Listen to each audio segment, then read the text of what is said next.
Hello అండి అందరికీ, అందరూ ఎలా ఉన్నారు? ఇవాళ నేను వాటర్ మిలన్తో అయితే ఐస్ అయితే చేశానండి. టేస్ట్ అయితే సూపర్ ఉంది అసలు.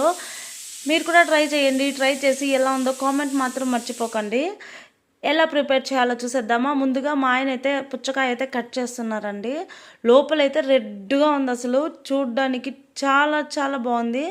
చూడండి అసలు టేస్ట్ మాత్రం అస్సలు బాగోలేదండి. చప్పగా ఉంది. సో అందుకే నేనైతే కొంచెం జ్యూసు అలాగే కొంచెం ఐస్ అయితే చేసేసాను. చాలా చప్పగా ఉందండి పుచ్చకాయ. చూడండి చాలా బాగుంది కదా చూడడానికి. తర్వాత ముక్కలుగా కట్ చేసుకొని ఇలా మిక్సర్ జార్లో అయితే వేసుకున్నాను. మీ ఇష్టం అండి, షుగర్ వేసుకోవచ్చు లేదా స్కిప్ కూడా చేసుకోవచ్చు. నేనైతే 1.5 స్పూన్ దాకా వేసుకున్నాను. వేసుకొని ఇలా మెత్తగా గ్రైండ్ చేసుకోవాలి. జ్యూస్ లాగా చేసుకోవాలి అన్నమాట. అంతే, ఇంకేం వేయనవసరం లేదు. చూడండి ఈ విధంగా వేసుకుంటే చాలు. ఇది వడగట్టుకొని ఇలా ఐస్ మౌల్లో అయితే వేసేసుకోవాలి. చూడండి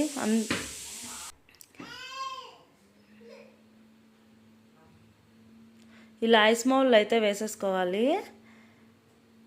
వేసుకొని ఒక్కొక్క దానికి మూత పెట్టేసి డీప్ ఫ్రిడ్జ్లో అయితే ఒక 6-7 అవర్స్ అయితే పెట్టేసేయాలి. నేనైతే 3 అవర్స్కి ఒకసారి 2 అవర్స్కి ఒకసారి చూస్తూనే ఉన్నానండి. అదంతా క్లీన్ చేసి పెట్టేశాను నీట్గా. తర్వాత చూడండి 7 అవర్స్ 8 అవర్స్ తర్వాత తీసాను. మార్నింగ్ అయితే చేశాను. టేస్ట్ మాత్రం సూపర్ ఉంది. మీరు కూడా ట్రై చేయండి. పిల్లలకు కూడా హెల్తీగా మంచిగా ఉంటుంది. ఇందులో షుగర్ యాడ్ చేసుకోవచ్చు లేదా స్కిప్ చేసుకోవచ్చు. వీడియో నచ్చితే లైక్ అండ్ షేర్, సబ్స్క్రైబ్ చేయొచ్చు కదా.